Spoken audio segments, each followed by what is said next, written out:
First time के सभी छात्रों का हार्दिक स्वागत। हम पढ़ रहे हैं संजीव की डेस्क वर्क, वहाँ से मॉडल पेपर 3 का हमारा पहला प्रश्न हो गया था। नेक्स्ट है दूसरा प्रश्न। दूसरा है कि निम्नलिखित प्रश्नों में रिक्त स्थानों की पूर्ति करते हुए उत्तर पुस्तिका में लिखिए। यहाँ पे आपको सभी रिक्त स्थान दे रखे हैं, उनकी पूर्ति करना है। तो देखिए पहला प्रश्न क्या दे रखा है कि A1/A2 not equal to B1/B2। इस स्थिति में रैखिक समीकरण युग्म कैसे होते हैं? तो ऐसी स्थिति में रैखिक समीकरण युग्म कैसे होते हैं? संगत। क्या लिखेंगे? संगत। ठीक है, 3 कंडीशन होती है। देखिए A1/A2 not equal to B1/B2 तो संगत है। अगर आपके यहाँ आता है A1/A2, चलिए मैं बता देता हूँ। देखिए जैसे 3 कंडीशन है। एक तो है A1/A2 not equal to B1/B2, तो रैखिक समीकरण युग्म संगत होंगे। एक कंडीशन है A1/A2 बराबर B1/B2 बराबर C1/C2, तो भी रैखिक समीकरण युग्म कैसे होंगे? संगत। और एक है A1/A2 बराबर B1/B2 but not equal to C1/C2, तो रैखिक समीकरण युग्म कैसे होंगे? असंगत। ठीक है, तो ये तीनों कंडीशन आपको याद रखनी है। नेक्स्ट देखिए दूसरा प्रश्न क्या कह रहा है। दूसरा प्रश्न है कि AP 1074 का 30वां पद है, यानी कि AP दे रखी है और यहाँ से आपको 30वां पद निकालना था। इसके लिए क्या करना पड़ेगा? देखिए यहाँ पे इसका जो फॉर्मूला है, यानी nवां पद निकालने का जो सूत्र है वो याद रखना है। an बराबर a प्लस n माइनस 1 और d। ठीक है, अब an यानी कि आपको 30वां पद पूछा था, n के स्थान पर 30 लिखना है। फिर बराबर a यानी प्रथम पद, तो इस AP का जो प्रथम पद है वो क्या है? 10, तो यहाँ लिखूंगा 10। फिर प्लस n यानी 30वां पद निकालना है तो 30 आ जाएगा। फिर माइनस 1 और d यानी सार्वंतर, तो 7 में से 10 गया तो क्या बचा? माइनस का 3, तो यहाँ आ जाएगा -3। ठीक है, 10 प्लस 30 में से 1 गया, क्या बचा? 29। फिर इंटू ये -3 है, ऐसा का ऐसा। फिर 10 29 का गुणा जब -3 से करेंगे तो आएगा 87। ठीक है, और फिर 10 में से 87 गया तो क्या बचा? माइनस का 77, यानी कि इसका जो 30वां पद है वो क्या आ जाएगा? -77। तो उत्तर आ जाएगा यहाँ -77। नेक्स्ट है तीसरा क्वेश्चन। तीसरा क्या है कि किसी बाह्य बिंदु से वृत्त पर खींचे गए दो स्पर्श रेखा खंडों की लंबाई, यानी कोई वृत्त है, इस पर जो स्पर्श रेखा खींचते हैं। देखिए थोड़ा एक्सप्लेन करता हूँ। जैसे ये वृत्त है और इस वृत्त पर हम स्पर्श रेखा की रचना करते हैं किसी बाह्य बिंदु से, जैसे ये। तो इन दोनों लंबाइयाँ हैं वो समान होगी, यानी स्पर्श रेखा की जो लंबाई है, जैसे P से लगाकर A तक और P से लगाकर ये B तक, इनकी लंबाई है वो बराबर होगी। PA बराबर होगा PB।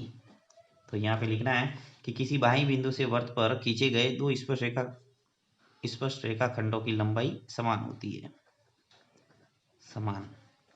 ठीक है, नेक्स्ट है बिंदु AB तथा -A और -B के बीच की दूरी मात्रक है, यानी दूरी सूत्र का प्रयोग करके यहाँ पे निकालना है। तो देखिए यहाँ दो बिंदु है, एक तो है A और B और दूसरा पॉइंट है -A और -B, -A और -B। ओके, तो यहाँ पे हम निकालते हैं दूरी सूत्र का प्रयोग करके दूरी। तो दूरी सूत्र है वो ये है, √x2 - x1 का whole square plus y2 - y1 का होल स्क्वायर। x2 क्या है? देखिए ये x1 है, ये x2 है, ये y1 है, ये y2 है। तो x2 - x1 यानी कि √x2 - x1 यानी -A माइनस करना है x1 यानी a का स्क्वायर, फिर प्लस y2 - y1, y2 क्या है? -B -y1 यानी b का होल स्क्वायर। फिर देखिए -A और -A मिलके क्या हो गया? माइनस का 2a का होल स्क्वायर। फिर प्लस -B और -B मिलके -k 2b का होल स्क्वायर।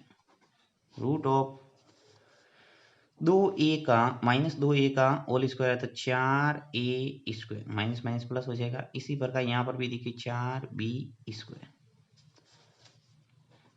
सॉल्व करेंगे तो देखिए 4 यहाँ पर भी है, यहाँ पर भी है, 4 कॉमन ले लो, अंदर क्या बचा ए स्क्वायर प्लस बी स्क्वायर। अब 4 का वर्गमूल निकलता है तो क्या आ जाएगा 2 और रूट ऑफ यहाँ आ जाएगा ए स्क्वायर प्लस बी स्क्वायर।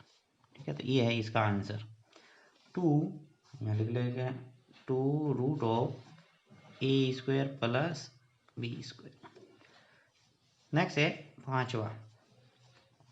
पांचवा क्या दे रखा है 9 sec square theta minus 9 tan square theta. तो ये सीधा फॉर्मूले से होगा, सीधा इसको सॉल्व करते हैं। 9 sec square theta minus 9 tan square theta.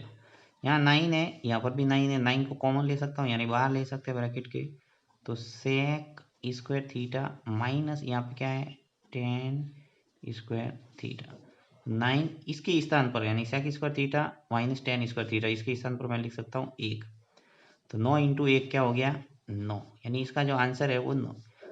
अब इसके स्थान पर 1 कैसे लिखा है, देखिए सूत्र है 1 प्लस टेन स्क्वायर थीटा बराबर क्या होता है सेक स्क्वायर थीटा। ये हम त्रिकोणमिति के अंदर सर्वसमीका में याद की थी। 1 प्लस टेन स्क्वायर थीटा बराबर क्या है सेक स्क्वायर थीटा। तो 1 बराबर क्या हो जाएगा टेन का पक्षांतर करो तो sec square theta minus tan square theta, यानी 1 बराबर क्या होता है sec square theta minus tan square theta. तो यही है, इसके स्थान पर मैंने 1 लिखा है। तो 9 इंटू 1 क्या हो गया 9, यानी इसका जो आंसर है वो होगा 9। नेक्स्ट है छठा प्रश्न कि यदि आंकड़ों का बहुलक और समांतर माध्य क्रमशः 70 और 100 है तो माध्यिका यानी मीडियन होगी। यहाँ पे एक फॉर्मूला आपको याद करना पड़ेगा। देखिए इस फॉर्मूले को अच्छे ढंग से आप याद रखना। तो क्या होता है 3 माध्यिका 3 इंटू माध्यिका बराबर होता है बहुलक प्लस 2 इंटू माध्य। ठीक है, ये फॉर्मूला अगर याद है तो आप कोई भी पूछे 3 में से माध्य बहुलक और माध्यिका में से आप इजीली निकाल सकते हैं। तो यहाँ पे जो जो है हमारे पास वो लिख लेता हूँ। देखिए 3 माध्यिका तो मैं पूछे ही है, तो ये तो ऐसा कैसा लिखूंगा बराबर बहुलक क्या है मेरे पास, यहाँ बहुलक है वो 70 है तो यहाँ लिख लो 70, फिर प्लस 200 फॉर्मूले का माध्य समांतर माध्य का है या माध्य का है या औसत का है एक ही बात है। ठीक है, तो समांतर माध्य कितना है 100, तो यहाँ आ जाएगा 100। अब मुझे माध्यिका निकालना है तो यहाँ मैं माध्यिका बराबर लिखूंगा। देखिए इसको हम सरल कर लेते हैं थोड़ा। 70 प्लस 2 इंटू 100 क्या हो जाएगा 200, 200 और 70 मिलके कितने हो गए 270 और नीचे आ जाएगा 3 का भाग जाएगा यानी 270 में 3 का भाग जाएगा 90 बार, यानी माध्यिका है वो कितनी आ गई 90। तो यहाँ आ जाएगा उत्तर हमारा 90। ठीक है, तो इस ढंग से आप दूसरे प्रश्न का इजीली उत्तर दे सकते हैं और 1 2 3 4 और 5 नंबर है वो 6 नंबर ला सकते हैं इजीली।